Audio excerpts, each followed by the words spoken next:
Que la paix, la grâce, la miséricorde, l'amour, la protection et l'assistance du Dieu d'Abraham, d'Isaac et de Jacob soient le partage de tous les compatriotes célestes dans le nom puissant de notre Seigneur Jésus-Christ. La ville qui porte le nom du fils de Caïn, audio numéro 10. Là, c'est le titre ou l'intitulé de cet enseignement que nous avons commencé à partager depuis un temps avec vous, mes très chers concitoyens célestes, amoureux de la vérité. Bien-aimés dans le Seigneur, nous sommes dans le livre de la Genèse au chapitre 4e. Prenez le Saintes Écritures. Le verset 12, il est écrit: quand tu cultiveras le sol, il ne te donnera plus sa richesse. Tu seras errant et vagabond sur la terre. Donc là, c'est Dieu qui est en train de déposer une condamnation sur le meurtrier Caïn. Après que ce dernier ait tué son frère Abel, Dieu est en train de prononcer les jugements sur l'homme de Caïn. Nous avons compris dans les Saintes Écritures que Caïn, c'est celui qui a été le meurtrier de les commencements. Il a tué son frère par un nom, selon qu'il est écrit dans la première épître de Jean, 1 Jean chapitre 3, à partir du 8e verset. Du 5e verset, vous descendez jusqu'au 12e verset.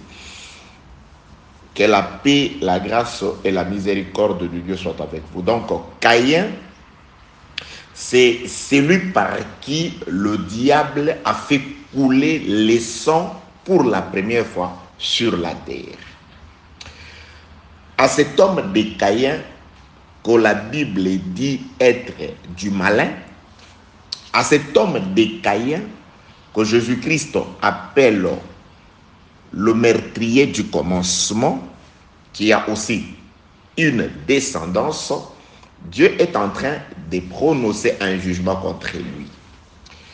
Dieu dit sur Caïn: tu seras errant et vagabond. C'est-à-dire Caïn part, selon la parole de Dieu, selon la prophétie divine, il est censé ne pas avoir de demeure fixe, ne pas avoir d'adresse fixe, ni une certaine stabilité.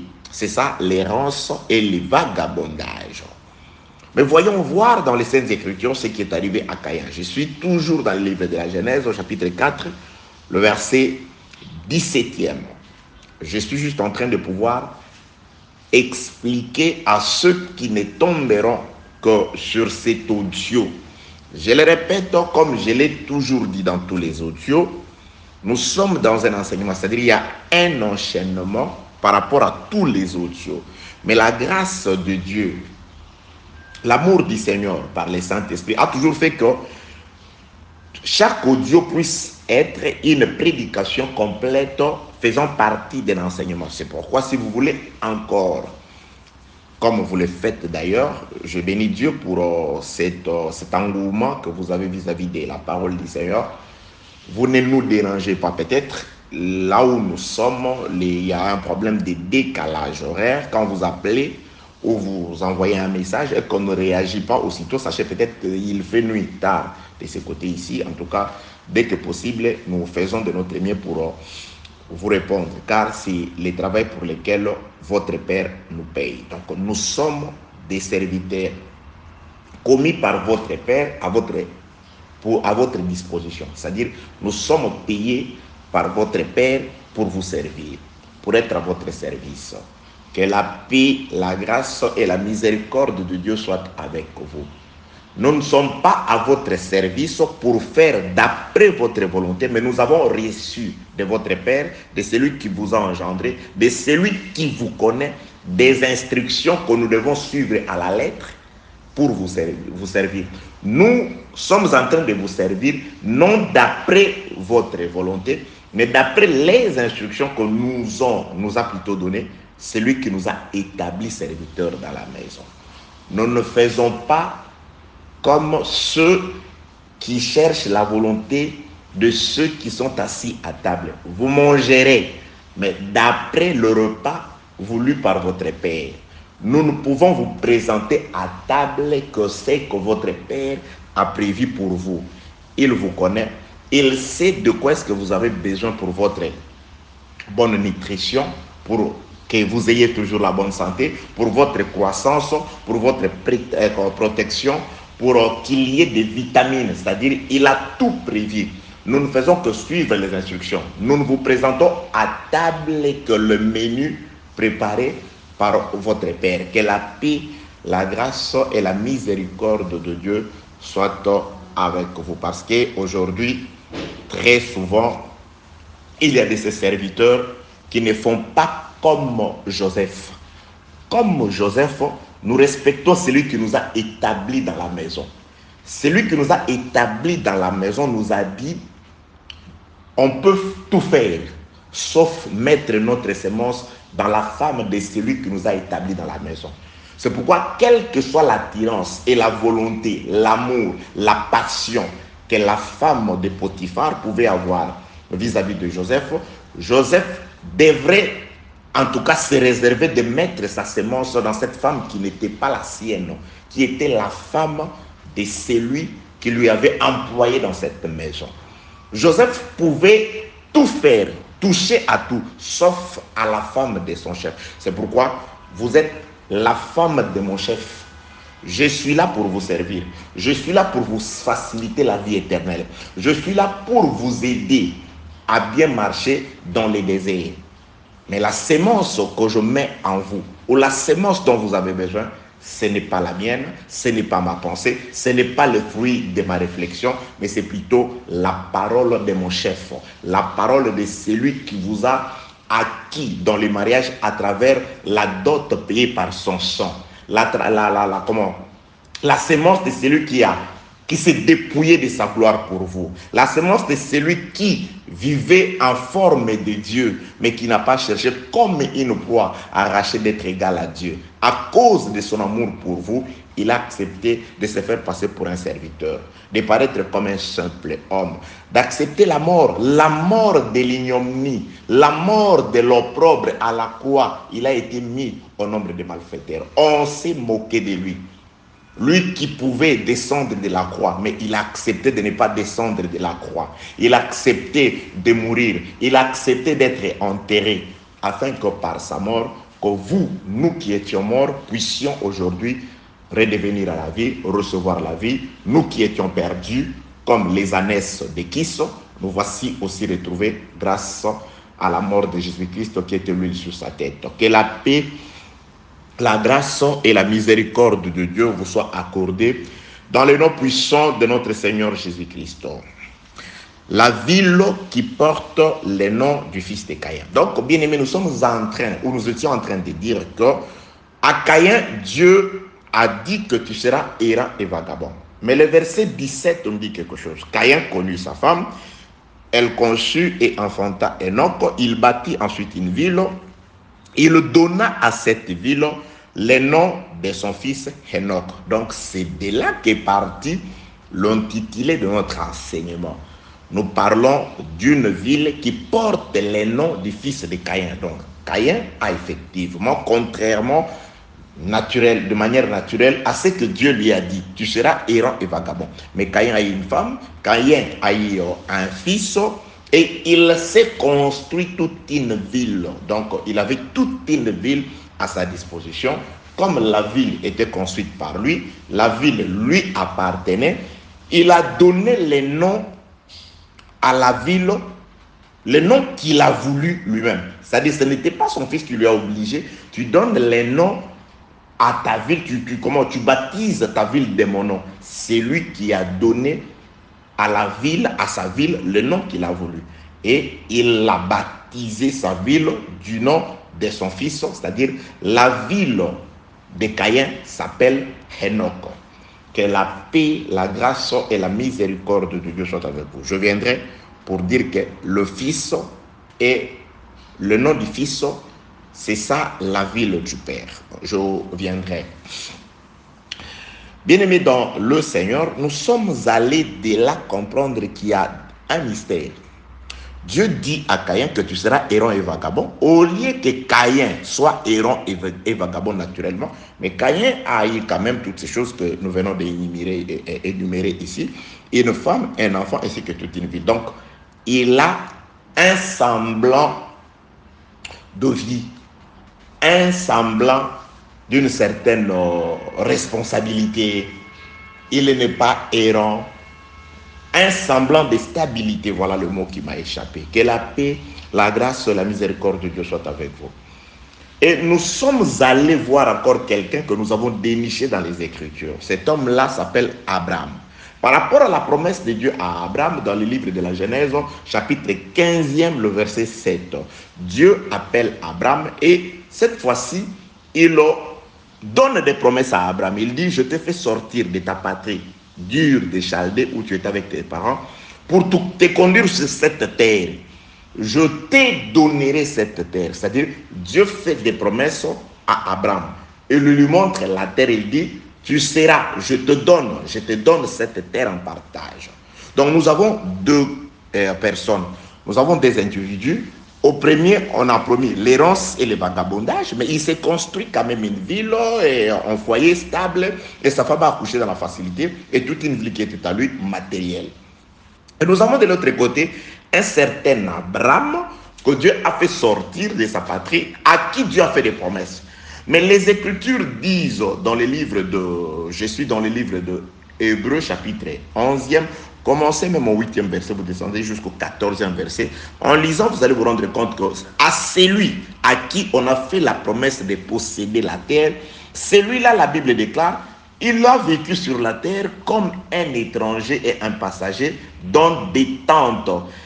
Il n'a pas vécu l'accomplissement de cette promesse-là. C'est-à-dire, Abraham n'a pas eu à posséder la terre que Dieu lui a donnée. Il a vécu sur la terre comme un passager. Il a salué ça de loin. Que la paix, la grâce et la miséricorde de Dieu soient avec vous.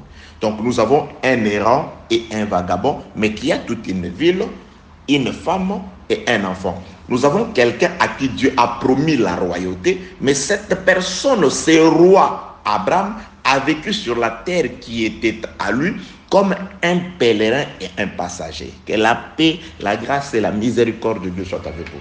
Nous partons de ces deux individus. Nous partons de ces deux types de promesses. C'est pourquoi, pour confirmer ces choses, nous avons vu les deux personnes, les deux individus. Nous avons vu Caïn dans la peau de Satan, c'est-à-dire dans sa vraie nature de Satan. Là, je suis dans le livre de Luc, chapitre 4e, à partir du 8e verset. Vous commencez même au 5e verset. Nous avons vu Caïn qui présente maintenant sa ville à Abraham, c'est-à-dire face à face, Caïn et Abraham. Satan et Jésus. Caïn présente sa ville à Abraham. Il dit, voici tout le royaume de la terre, ainsi que leur gloire. Les royaumes de la terre et leur gloire m'appartiennent. Et il présente son fils, il dit, je donne ces royaumes et cette gloire à celui que je veux. Maintenant, il définit celui qui le veut, celui à qui il le donne. Il dit, si toi tu te prosternes devant moi, je te donne ça. C'est-à-dire, il donne sa gloire. Il baptise sa ville du nom de ceux adorateurs. Donc, nous avons vu que du côté de Caïn, de Satan, il a aussi besoin des adorateurs. Et du côté d'Abraham, nous avons vu Abraham dans le corps de Jésus-Christ. Il est dit parce qu'il est aussi le fils d'Abraham, selon qu'il est écrit dans le livre de Galates, chapitre 3e, le verset 16. Le frère Paul dit, les promesses ont été faites à Abraham et à sa postérité. Lorsqu'on parle de de postérité, il ne s'agit pas de plusieurs, mais d'une seule, à savoir Christ. Donc, Christ, c'est la véritable postérité d'Abraham. Donc, nous avons, dans le livre de Luc, au chapitre 4, nous avons deux individus. Nous avons Caïn comme Satan, le premier meurtrier qui est venu, et nous avons aussi Abraham dans sa postérité appelé Jésus. Caïn, comme Satan, présente sa ville. Et sa ville, c'est tout le royaume de la terre ainsi que leur gloire. Et nous avons du côté d'Abraham, Jésus, dans le livre de Luc, chapitre 9, verset 58, qui dit « Les oiseaux ont des nids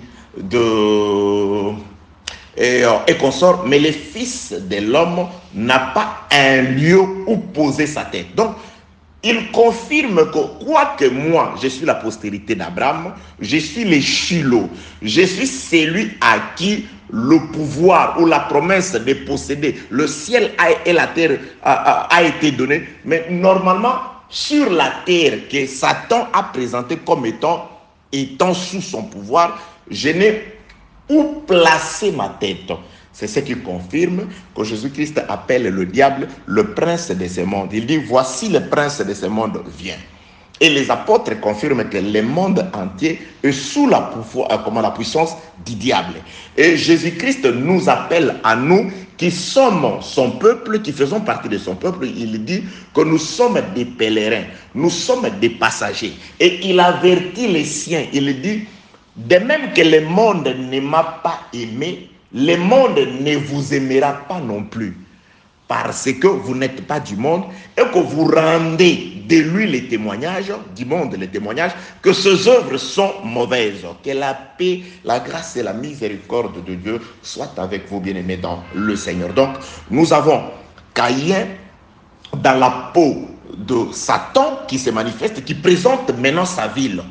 La ville qui a été décrite dans le livre de Genèse, chapitre 4, le verset 12, Satan, Caïn la présente, il dit, cette ville en soi, dans la réalité, c'est le monde, tout le royaume, sans exception, T-O-U-S, sans exception, c'est tout le royaume de la terre. Malheur à vous qui disent, qui vous faites des, je ne sais pas, des démarcations disant, Congo, c'est la nation de Dieu, je ne sais pas, les États-Unis d'Amérique.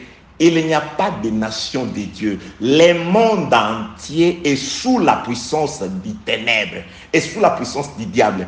Ceux de Dieu, ce sont des pèlerins, ce sont des passagers. Nous passerons. De même que Abraham, on lui a fait la promesse de la royauté, mais naturellement, il a vécu des tentes. Nous sommes des passagers, nous passerons. Que la paix, la grâce et la miséricorde de Dieu soient sur vous. Sur la terre, il n'existe aucun pays qui soit le pays de Dieu. Il n'existe aucune nation qui soit une nation de Dieu. Dieu connaît des nations. Il connaît la ville de Caïn et il connaît la nation Jérusalem céleste dont Jésus-Christ est roi. Et cette nation, pour le moment, c'est une nation invisible, spirituelle, mais réelle, dont le roi protège, nourrit et combat pour ses habitants. Que la paix, la grâce et la miséricorde de Dieu soient avec vous. C'est pourquoi je vous ai amené dans le livre de Jean, chapitre 18, où Jésus-Christ présente à Pilate les deux nations. Pilate, dans sa confusion, il vient dire à Jésus, bon, j'ai entendu dire que par les gens de ta patrie que tu es roi. Es-tu roi? Il dit, certainement je suis roi. Mais mon royaume n'est pas de ce monde. Donc Jésus-Christ, il fait la part des choses. Je suis roi, mais sur la terre, dans la ville de Caïn, je n'ai pas un lieu où poser la tête. Que la paix, la grâce et la miséricorde de Dieu soient avec vous. Malheur à vous qui bâtissez des maisons, bâtis des mains d'hommes aujourd'hui et pour faire des dédicaces. Et ces choses se font même dans les assemblées des saints. Oh non, on a bâti les temples dans une telle province. Aujourd'hui, c'est le jour de la dédicace. Offrez plutôt vos corps à Dieu comme offrez vos corps en Dieu. Romains chapitre 12, versets 1 et 2. Comme un sacrifice vivant, saint et agréable, ce qui sera de votre part un culte agréable. Le temple que vous devez dédicacer à Dieu aujourd'hui, c'est votre vie. Les temples que vous devez dédicacer à Dieu aujourd'hui, c'est votre corps. Offrez-les à Dieu. C'est ça les sacrifices que vous devez présenter à Dieu. Que la paix, la grâce et la miséricorde de Dieu soient avec vous. Un temple que vous remettez, un temple construit des mains d'hommes. Les Écritures ont déjà dit, les frères Paul le dit, Dieu n'habite pas les maisons faites des mains d'hommes. C'est des hangars où nous allons fuir je sais pas, les intempéries, la pluie, le soleil et consorts. C'est des hangars. Oui, c'est une appellation qui n'a... Bon, on comprend. Les temples, on peut appeler ça temple, on peut appeler ça, je ne sais pas, hangar, on peut appeler ça, entre guillemets, église. Mais l'église se réunit dans ces hangars-là. L'église, c'est le corps du Seigneur. C'est là où 2 ou 3 s'assemblent dans le nom de Jésus. C'est-à-dire, l'église se réunit dans les hangars que vous appelez temple. Il y a des gens qui respectent plus ces hangars, plus que la parole, plus que l'église. Que la paix, la grâce, la miséricorde de Dieu soit avec vous. Aujourd'hui, les gens s'entretuent pour ces hangars. Les gens s'entretuent pour diriger ces hangars. Les gens sont en train de s'empoisonner, de s'envenimer à cause de ces choses-là.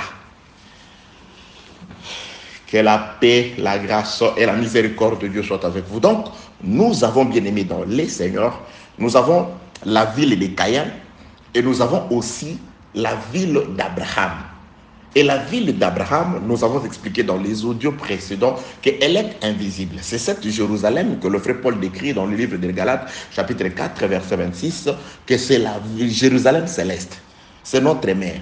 On n'est pas de la terre. Et cette Jérusalem-là, c'est tout simplement là où se respecte la parole. Là où les gens se réunissent pour le respect de la parole.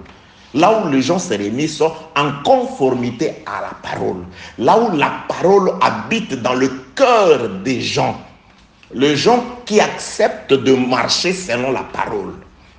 Que la paix, la grâce et la miséricorde de Dieu soient avec vous. Donc, bien-aimés dans le Seigneur, nous avons d'un côté Satan et nous avons de l'autre côté Abraham. À Caïn plutôt, on a promis l'errance, mais il a une ville. Et de l'autre côté, à Abraham, on lui a promis de posséder la terre, mais Abraham n'a rien. Juste la promesse. Abraham va mettre au monde Isaac. Isaac va mettre au monde des enfants. Jacob et Ésaü. Que la paix, la grâce et la miséricorde de Dieu soient avec vous. Je suis dans les Saintes Écritures. Je prends le livre de la Genèse, chapitre 27. Laissez-moi chercher pour nous. Genèse, chapitre 27. Ok, je suis arrivé. Je commence au 36e verset. Premièrement, je voudrais dire ceci, pour confirmer ce que je suis en train de dire. Caïn a vraiment bâti une ville matérielle. Et quand plutôt Satan vient dans Luc chapitre 4, il présente aussi à Jésus-Christ, la Bible déclare, il lui montre tout le royaume de la terre. C'est-à-dire, Jésus-Christ a vu tout le royaume matériel, naturel, visible de la terre. Il a vu ça. Mais nous sommes en train de dire que du côté d'Abraham, c'est juste la promesse. Il n'y a rien jusque-là de matériel. C'est juste la promesse. Dieu lui dit, tu posséderas, mais il passe comme un passager, un passager, un pèlerin, sans pour autant posséder les choses que Dieu lui a promises.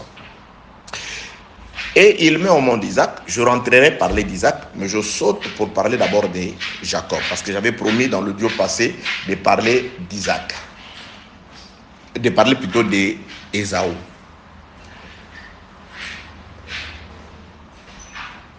Isaac, il va laisser la bénédiction à son fils Jacob.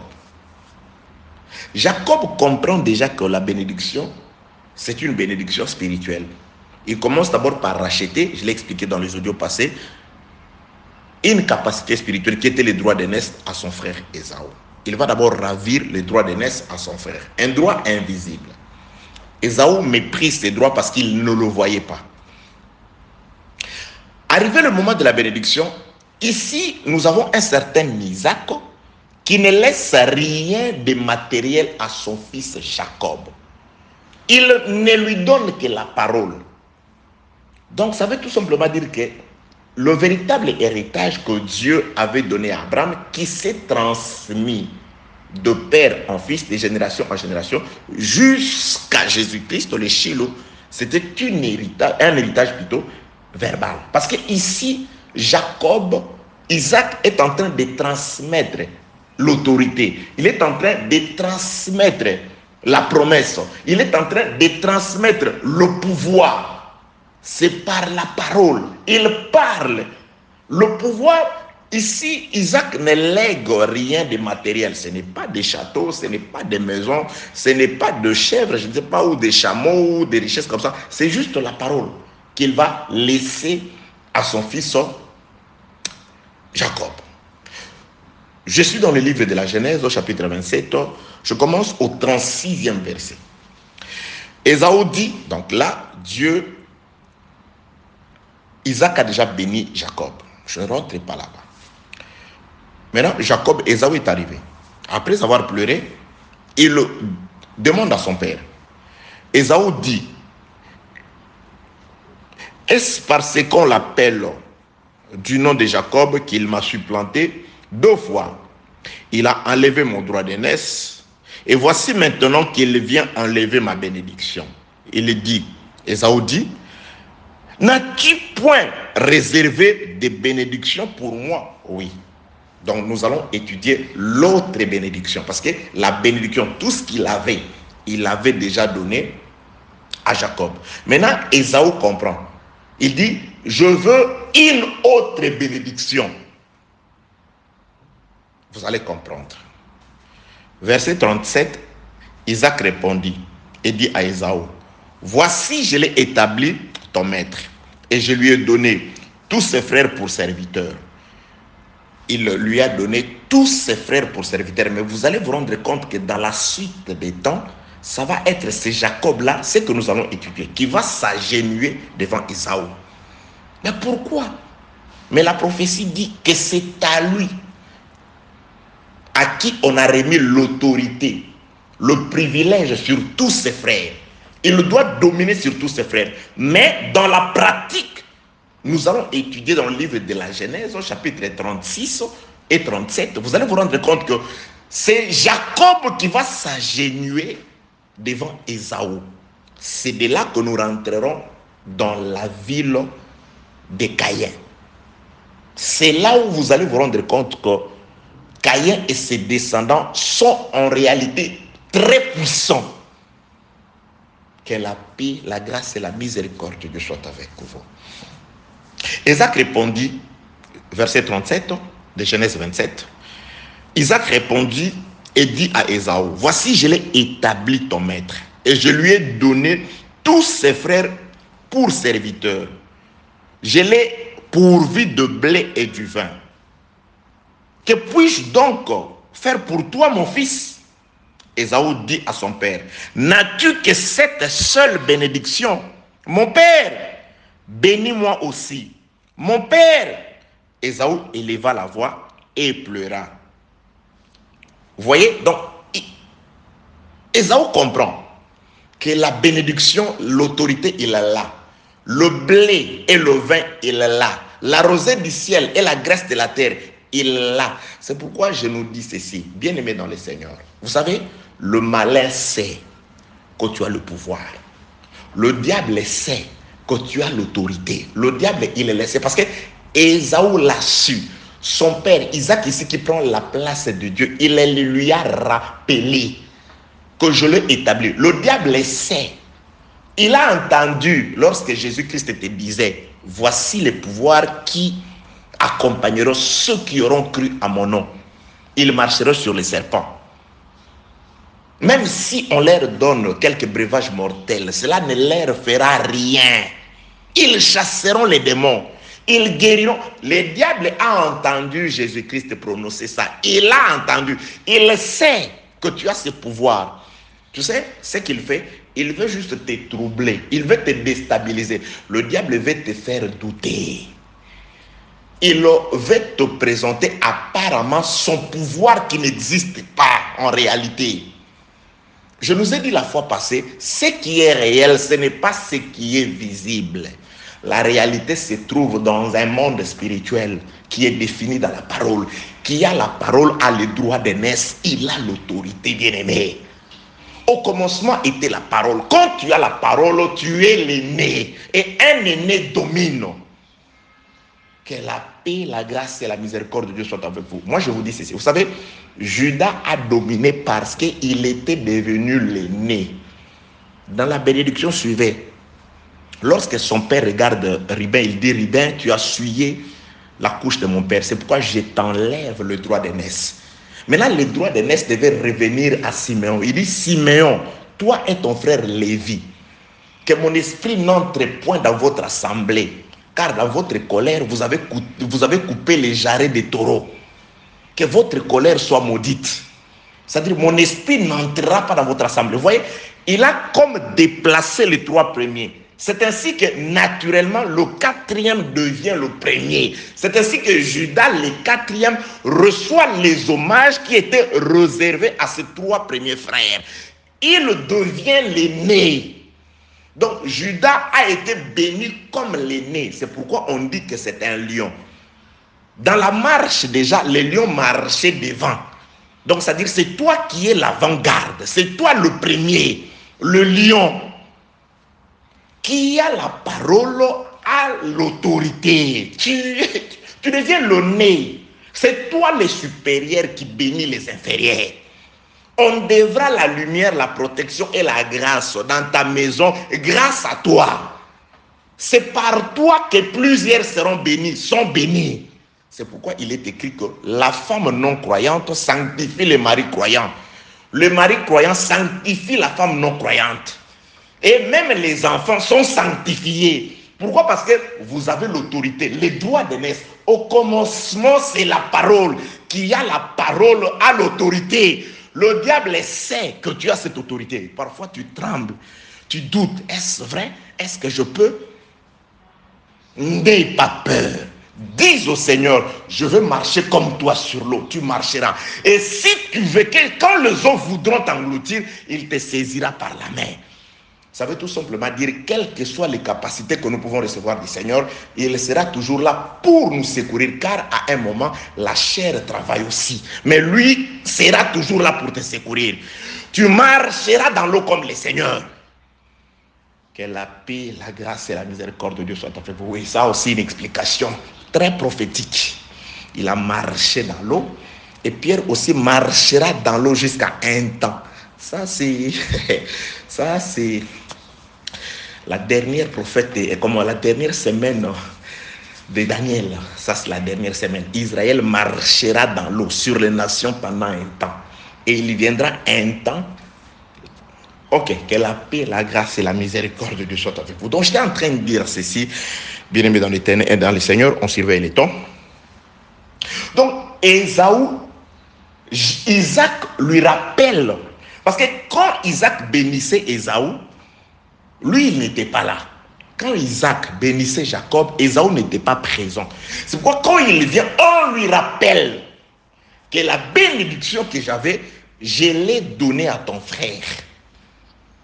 La supériorité sur tous ses frères. Vous lui serez assujettis. Il a le blé, il a les mous, il a la rosée, il a la graisse de la terre. Oh, bien-aimé, tu pleures pourquoi? Tu as peur de qui et de quoi? Pourquoi? Tu peux avoir peur si tu ne te conduis pas selon la parole. Si tu marches d'après la terre, d'après le monde, ils t'auront parce que tu es un de l'air, parce que tu vis comme eux, tu es avec eux. Nous sommes ici. Ésaü recherche une autre bénédiction. Il sait que la première bénédiction là, c'est déjà prononcé, c'est fini. La première bénédiction, c'est fini. Mais cette histoire de première bénédiction et de l'autre bénédiction, je ne sais pas si je pourrais entrer dans la profondeur. C'est des mystères très kitoko makasi. De très bons mystères. Alors, il est en train de rechercher une autre bénédiction. Vous allez vous rendre compte de ce que je suis en train de dire. Une autre bénédiction, outre la bénédiction du blé, la bénédiction de la rosée. Bien aimé, concernant la bénédiction, tout ce que Ésaü, ou plutôt Isaac avait dans le cœur, il l'a donné à Jacob. Que veux-tu que Dieu te donne encore? Que veux-tu que Dieu fasse encore pour toi? Tu as tout, Isaac. Les autres n'ont que des petits dons. Toi, tu as tout. Je ne parle pas de dons spirituels, je parle juste des miettes. Ce que toi tu possèdes est spécial par rapport aux miettes que le monde possède. Je suis dans le livre de la Genèse chapitre 27, le verset 38, je reprends. Ésaü dit à son père, n'as-tu que cette bénédiction, mon père? Bénis-moi aussi, mon père. Ésaü leva la voix et pleura.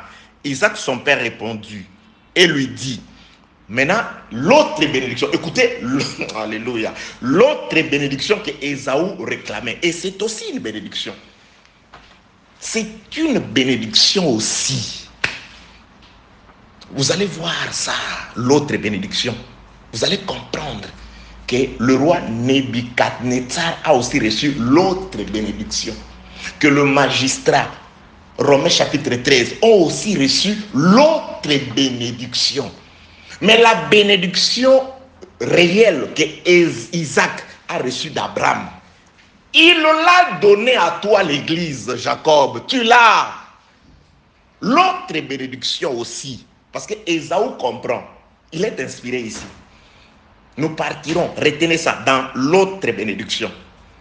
Ésaü comprend, il dit, bon, comme la première bénédiction, la bénédiction de l'Éternel qui enrichit et qui ne se fait suivre d'aucun chagrin, là, je ne plus dois. Il a tout. Dans l'église, tout est à nu et à découvert. Nous avons tout, je vous l'ai dit. C'est nous qui sommes des dieux, mais qui mourrons comme des hommes. Jésus-Christ dit, si la parole de Dieu appelle Dieu, ceux à qui la parole de Dieu est adressée, nous ne pouvons pas mourir comme les hommes. Nous ne pouvons pas souffrir comme les hommes. Je ne parle pas de la souffrance à la manière dont tu annonces. C'est-à-dire, il y a de ces situations-là qui doivent se résoudre. Mais parfois, il faut se révolter. Mais comment? Dieu, où est la différence entre ceux qui te servent et ceux qui ne te servent pas concernant ces cas? Mais Dieu, ça a trop duré. Ça a trop traîné. J'ai besoin de voir ta main. J'ai besoin de vivre ta droite, Dieu Tout-Puissant. Que la paix, la grâce et la miséricorde de Dieu soient avec vous. Vous voyez, Ésaü est en quête. Il est à la recherche d'une autre bénédiction. Parce qu'il dit, Père, n'avais-tu que cette bénédiction-là? C'est-à-dire la bénédiction qu'a Caïn. La ville de Caïn, c'est une bénédiction, mais c'est une autre bénédiction. Mais malheur, je suis parfois malheureux, écœuré, estomaqué de voir parfois les enfants de Dieu ils se confondent. Ils abandonnent la vraie bénédiction pour aller s'accrocher, s'attacher, faire des lèche-bottes à ceux qui n'ont que l'autre bénédiction. L'autre bénédiction qu'Ésaü, c'est-à-dire c'est comme un roue de... Oh, je sais pas, la roue, une roue de secours. Que la paix, la grâce et la miséricorde de Dieu soient avec vous. Je poursuis dans la lecture des Écritures. Je suis toujours dans le livre de la Genèse, chapitre 27e. Là, je descends le verset 39. Après que Isaac ait compris que son fils est en train de demander pas la première des bénédictions, la seconde bénédiction, maintenant Isaac plutôt comme Dieu, il va aussi libérer l'autre bénédiction. C'est pas en vain que j'insiste. Ceux qui nous connaissent, si nous insistons, c'est que c'est un passage que nous voulons frayer pour vous. Et nous passerons par ces passages et vous allez comprendre beaucoup de choses. Vous allez comprendre beaucoup de mystères de Dieu à travers ces passages-là. Genèse 27, 39. Isaac, son père, répondit et lui dit, maintenant il commence à libérer l'autre bénédiction. Isaac, son père, répondit et lui dit, voici ta demeure sera privée de la graisse de la terre et de la rosée du ciel, d'en haut. Parce que ça fait partie de la première bénédiction. Bien aimé, d'abord, c'est la rosée du ciel et la grâce de la terre. Ça, c'est un mariage entre le ciel et la terre. Or qu'aujourd'hui, c'est entre parenthèses. Ça, c'est à nous. Cette bénédiction, c'est à nous. C'est la raison pour laquelle, quand vous nous écoutez, vous dites, non, Dieu nous a parlé. Quand vous écoutez les hommes de Dieu parler, vous dites, Dieu nous parle. Parce que ça, c'est notre bénédiction. La rosée du ciel et la graisse de la terre. Ça, c'est ce que Dieu nous a donné. Je parle de l'église. Nous sommes la lumière. Ça, c'est à nous. Verset 40. Tu vivras. Ah, voilà. tu vivras de ton épée et tu seras asservi à ton frère, mais en errant librement, ça et là, vous voyez, on prend Ésaü, on lui colle l'errance. Or, l'errance, c'est ce que Dieu avait déposé contre Caïn. Vous voyez, quand nous faisons le mariage entre Caïn, nous descendons aussi aujourd'hui, nous présentons Ésaü. Vous voyez, donc c'est-à-dire, l'autre bénédiction, c'est l'errance aussi à Ésaü. On dit, tu vas errer ça et là, mais on lui a donné une arme. Voilà. C'est-à-dire, on lui a donné l'épée. Je finis la lecture. Genèse chapitre 27, verset 40. Tu vivras de ton épée et tu seras asservi à ton frère. Mais en errant librement, ça et là, tu briseras son joug de dessus ton cou. Bien aimé, aujourd'hui, ce n'est pas nous qui sommes des esclaves dans la réalité, mais c'est Ésaü. C'est eux, parce qu'ils doivent avoir peur de nous. Lorsque Jésus, bien que n'ayant pas un endroit où poser sa tête dans la ville de Caïn, représenté par le royaume de ces mondes ainsi que leur gloire, lorsqu'il marchait, Caïn, par les démons, disait, nous savons que tu es venu pour nous perdre. Mais notre temps, c'est-à-dire, il reconnaissait la force, il reconnaissait l'autorité. Il reconnaissait les pouvoirs. Et cela a aussi été manifesté dans la vie de ceux qui ont été avec Jésus-Christ comme étant ses disciples, ceux que nous appelons comme les apôtres. De leur temps aussi, ce pouvoir, cette autorité a été manifestée. C'est pourquoi je nous appelle, quoique dans un enseignement, je nous exhorte toujours à reconnaître qui nous sommes. Si et seulement si vous avez la parole, si et seulement si la grâce de Dieu sur vous, si seulement si la puissance de Dieu agit plutôt en vous. Vous voyez ici, donc ici je suis allé parler de l'errance d'Ésaü pour le marier avec l'errance de Caïn. Et vous allez vous rendre compte que c'est la même chose. De même que Caïn était un meurtrier, et vous verrez dans la suite des temps aussi l'instinct belliqueux d'Ésaü. L'esprit guerrier d'Ésaü vis-à-vis de qui? Vis-à-vis de Jacob. Jean 8, à partir du verset 37, Jésus-Christ est en train de reprocher aux Juifs la haine, l'esprit belliqueux qui était en eux vis-à-vis de Jésus. La même chose aussi parce que Dieu, dans le corps d'Isaac, lorsqu'il parle sur Ésaü, lui donna l'autre bénédiction. Il les symbolise par l'épée. Il dit, tu vivras de ton épée. C'est pourquoi je t'exhorte ceci. Bien-aimé, quand tu t'endors comme un homme normal, quand tu veux vivre comme tout le monde, c'est-à-dire quand tu ne sais pas t'abstenir, quand tu ne sais pas, comme le frère Paul dit, comme font les athlètes, selon ce que dit le frère Paul, que les athlètes sont ceux qui courent pour remporter une couronne.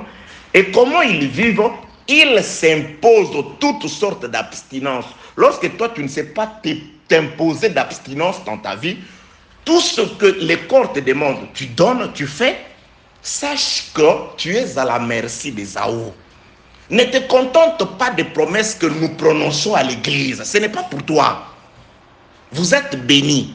Vous êtes glorieux, vous êtes saints, vous avez le pouvoir. Mais toi, tu ne vis pas comme doivent vivre ceux qui sont de la lignée d'Abraham, ceux qui sont fils d'Abraham. Jésus dit, si vous étiez des fils d'Abraham, vous ferez les œuvres de Dieu. Abraham a vécu par la foi. Et la Bible confirme que la foi d'Abraham a été prouvée par les œuvres. Toi, tu dis avoir la foi, ça dit que tu as la connaissance de la parole, mais tes œuvres ne prouvent pas que tu as la parole. Tes œuvres ne prouvent pas que tu es un saint. C'est-à-dire que tu n'es pas de la postérité d'Abraham. Vous savez, certaines personnes, moi, quand je les regarde, c'est comme du temps passé. On nous disait que quand une armée est entrée au Congo, on a cherché les généraux qui appartenaient au président qu'il venait de chasser. On dit non, il y a un général de FAO qu'on n'a pas trouvé. C'est-à-dire, pour ce soldat-là, il croyait que parce que ce monsieur-là qui était un musicien, on l'appelait général, qui était un général de l'armée. Il y a des gens qui sont comme ça. On t'appelle général, on t'appelle fils de Dieu, mais tu ne l'es que de nom. On t'appelle pasteur, tu ne l'es que de nom. Mais ta nature, ce que tu fais, ce n'est en rien les œuvres d'un serviteur de Dieu ou d'un enfant de Dieu. Que la paix, la grâce et la miséricorde de Dieu soient avec vous. Donc, ici, nous avons la première bénédiction prévue par Isaac. La bénédiction que Isaac a héritée de son père, Abraham. Ça, il l'a libéré sur l'église. Il l'a libéré sur Jacob. Et quand il a libéré sur Jacob, maintenant Ésaü comprend, il dit, je sais qu'à part cette bénédiction spirituelle et céleste, l'autorité consort, il y a aussi une certaine bénédiction. Ésaü insiste auprès de son père Isaac. Père, donne-moi, donne-moi. Le père va libérer l'autre bénédiction. Et l'autre bénédiction qu'il lui donne, il confirme que tu es un errant, comme Caïn. Mais tu possèdes l'épée, tu vivras de ton épée. C'est en train de dire, bien-aimés dans le Seigneur, soyez vigilants, car votre adversaire Ésaü, virgule, les diables, il rôde comme un lion rugissant. Comme un lion, parce que c'est lui qui a l'épée. Apocalypse chapitre 19. Avant que Ésaü ne vive de l'épée. Mais celui qui a l'épée de la parole, c'est Christ. Vous voyez, il ne prend que la forme. C'est pourquoi il est écrit que votre adversaire, le diable, il rôde comme un lion. Il prend la forme du véritable lion de la tribu de Juda. Et quand il rôde, ce n'est pas pour faire le pat-pat de Kasumini avec vous, l'élipate, ou je ne sais pas comment ça s'appelle en français, pour jouer avec vous. Ce n'est pas pour jouer, ce n'est pas pour plaisanter. Il a l'épée, soyez prudents. Vous croyez que c'est en vain que nous vivons dans la ville de Caïn? Oui, parce que jusque-là, nous sommes dans la ville de Caïn. Nous sommes pèlerins et passagers dans la ville de Caïn. Nous vivons dans la ville de Caïn. Vous comprenez bien, aimés dans le Seigneur? Donc, quand nous vivons dans la ville de Caïn, nous devons être prudents. C'est la prudence, parce que reconnaissez que nous avons la bénédiction. Mais de l'autre côté aussi, on dit, il est errant. Dans son errance, en errant ça et là, il brisera son joug. Nous allons étudier et comprendre, parce que tout ce que Isaac dit, c'est des prophéties. Quand est-ce que Ésaü brise son joug? Et le jour où Ésaü brise son joug, c'est le jour où il fait sortir son épée. Et Jacob, si tu es là, et si tu seras là, malheur à toi. Que la paix, la grâce et la miséricorde de Dieu soient avec vous dans le nom puissant de notre Seigneur Jésus-Christ. Bien-aimés dans le Seigneur. Donc, nous voyons Ésaü ici. L'autre bénédiction d'Ésaü, c'est que Ésaü, Dieu lui a donné l'épée. Et Dieu définit, Dieu par Isaac définit, il vivra. C'est-à-dire, c'est tout à fait normal. Quand vous souffrez, le diable, lui, il est dans la joie. Il a compris sa mission. Parce qu'il doit vivre de l'épée. C'est-à-dire, il vit en tuant. Donc, c'est ça son travail. Nous allons voir cette épée. Vous allez vous rendre compte que cette épée, le frère Paul a parlé de cette épée qu'on sort. C'est une domination. L'épée d'Ésaü. C'est ça la domination. Car le diable, oui, il peut dire à Jésus, tu vois la gloire de ce monde, je la donne à qui je veux. Ça, c'est l'épée d'Ésaü. C'est l'autre bénédiction.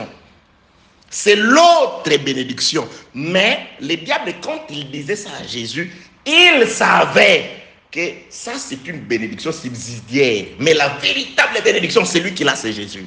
C'est pourquoi les Sanhédrins, reconnaissant cette première bénédiction, ils vont se réunir et dire entre eux, vous savez, bon, cet homme, si nous le laissons agir, les Romains viendront. Il commence d'abord à dire, tous les gens iront vers lui. Vous comprenez? Parce que il a un pouvoir, mais un pouvoir par la parole. Parce que le pouvoir de Jésus, c'était la parole.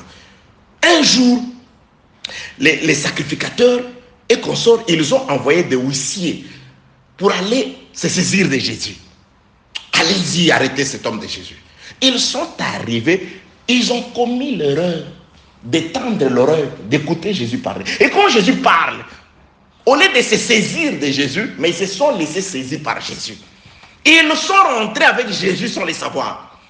Les sacrificateurs leur ont posé la question. Où est-il? Il dit, le voici.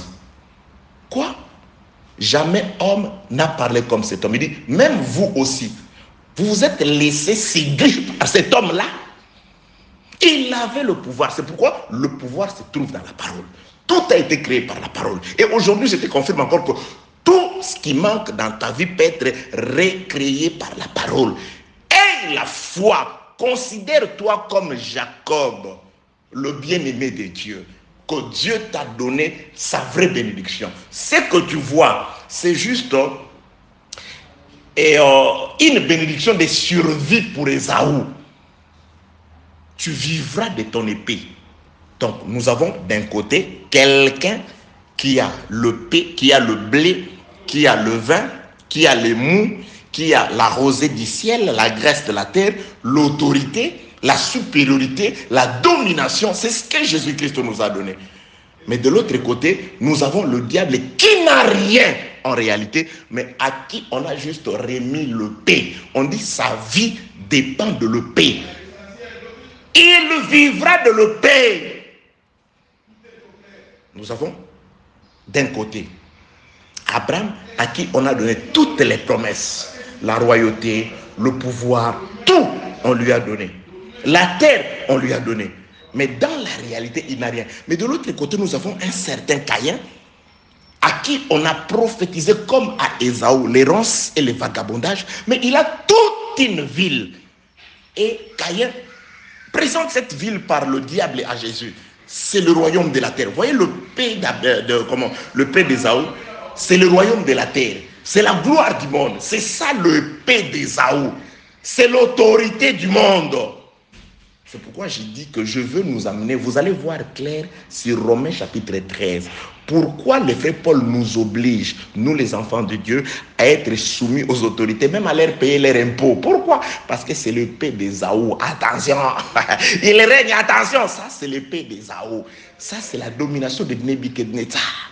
Dieu l'appelle son serviteur. Quand Dieu appelle Nebuchadnezzar son serviteur, ce n'est pas pour le bien. Quand Dieu appelle les magistrats, les ministres, ce n'est pas pour qu'ils viennent faire le culte à l'église. Non.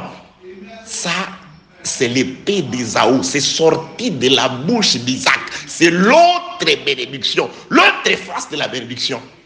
Malheureusement, il y a des gens qui négligent la première bénédiction d'Isaac, c'est Jacob, pour envier ceux qui n'ont que l'autre bénédiction, une bénédiction de survie. Pour aujourd'hui, que celui qui a béni, a créé les cieux et la terre vous bénisse. Au nom de Jésus-Christ. Amen.